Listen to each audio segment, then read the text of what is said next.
चलिए अंदर। यह पतंजलि योगपीठ का ज्ञान गुफा है। आइए हम लोग औषधि ज्ञान के बारे में इस गुफा के माध्यम से जानेंगे। यहाँ पे जैसा कि हम देख रहे हैं, धन्वंतरी, भगवान धन्वंतरी आयुर्वेद के जनक कहे जाते हैं। महाभारत एवं पुराणों में के अनुसार समुद्र मंथन से उत्पन्न 14 रत्नों में से एक धन्वंतरी रोगों से पीड़ित संपूर्ण विश्व को आरोग्य प्रदान करने हेतु अमृत कलश रूपी पवित्र एवं कल्याणकारी आयुर्वेद के ज्ञान के साथ पृथ्वी पर अवतरित हुए। आइए धन्वंतरी भगवान को प्रणाम करते हैं। इधर महर्षि चरक। बस चलते हैं, नहीं तो लेट हो जाएगा। बस दिखाते ये उनका फोटो भी बना हुआ है ना। ये चरक है, ये धन्वंतरी है, कलश लिए हुए पैदा अमृत कलश के साथ। आयुर्वेद में प्राचीन जमाने में उपयोग होने वाली सिलबट्टा है। हाँ, इससे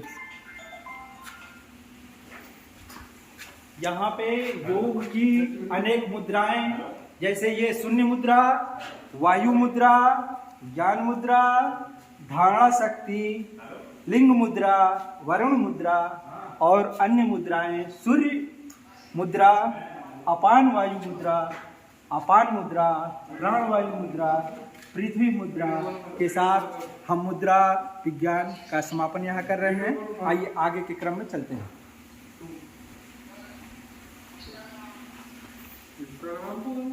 पहले प्राचीन जमाने में इन यंत्रों के उपयोग से हमारे ऋषि महर्षि, हमारे पूर्वज आयुर्वेद के ज्ञान को आज यहाँ तक बढ़ा के लाए हैं, जो विश्व को आरोग्य एवं स्वास्थ्य के क्रम में आगे बढ़ता हुआ नजर आ रहा है। अब आइए हम लोग आगे के क्रम में देखते हैं कि पहले के ऋषि परंपरा में, वैद्य परंपरा में लोग कैसे इलाज किया करते हैं।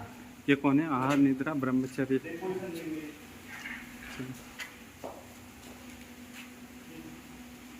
यह त्रय स्तंभ है, जिसमें 3 जो है इसके आधारभूत तत्व हैं, जिनको समझना और उपयोग करना आयुर्वेद की दृष्टि में बहुत उपयोगी माना जाता है। और प्राकृतिक चिकित्सा में भी इसको प्राकृतिक चिकित्सा और आयुर्वेद का आधार माना जाता है, जिसमें आहार, निद्रा और ब्रह्मचर्य यह 3 आधार हैं।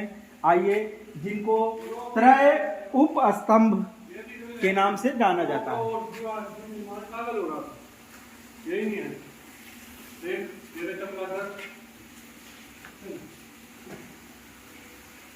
यह त्रिविध औषधि ज्ञानशाला है। इसको त्रिविध औषध कहते हैं। देवाश्रम, युक्ति व्यापाश्रय और सत्वाश्रय।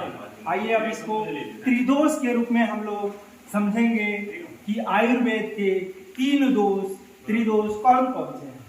यह वायु, पृथ्वी, जल, अग्नि और आकाश, यह पंचतत्व है। पंचतत्व में 2 तत्वों से, वायु और आकाश से मिलकर बना हुआ वात है, कफ है और पित्त है। 3 दोषों के बारे में हम जानते हैं और 3 दोषों को संतुलित करके हम आरोग्य को प्राप्त कर सकते हैं।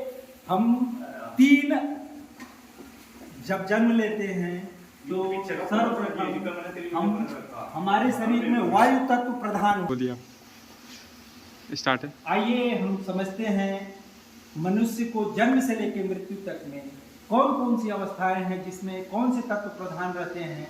इसको हम आयुर्वेद के चित्रों के अनुसार समझते हैं। जब हम पैदा हुए तो हम वायु तत्व प्रधानता में लगभग 30 से 40 वर्ष में रहते हैं। उसके बाद हमारे शरीर में पित्त का प्रधान होता है, तो पित्त तत्व अधिक होता है, अर्थात किशोरा अवस्था जो है पित्त को दर्शाती है। और लास्ट में कफ प्रधान हो जाता है, जिसमें स्थिरता दर्शाती है, परिपक्वता दर्शाती है। यह कफ तत्व है। और इसके बाद लोक दमन और हम योग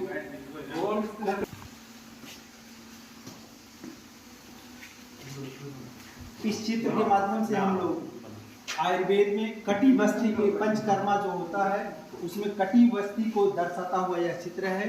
इसमें कटी वस्ती के द्वारा हम कमर से नीचे के भाग और मानसिक शुद्धि के लिए इसको अधिक से अधिक उपयोग करते हैं। आगे अभ्यंग, शरीर का मालिश करने को अभ्यंग कहा जाता है आयुर्वेद की भाषा में। यह अभ्यंग चिकित्सा को दर्शाता हुआ यह चित्र है।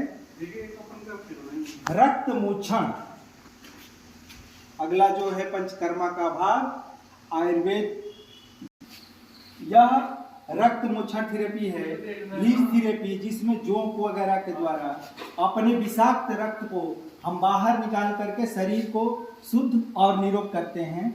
आगे के क्रम में नासिका द्वारा, पंच नासिका द्वारा हम शोधन शरीर का करते हैं, उसे नस्य थेरेपी कहते हैं।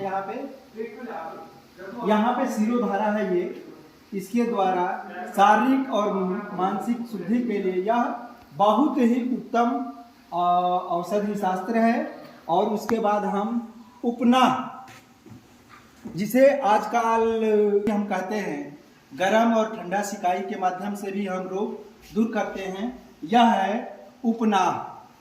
स्वेदन, स्टीम के द्वारा, भाप स्नान के द्वारा हम रोग ठीक करते हैं, इसे शोधन करते हैं। इसमें कुछ लिखा नहीं है। इसमें प्राणायाम की कुछ मुद्राएं और प्राणायाम के तरीके को समझाया।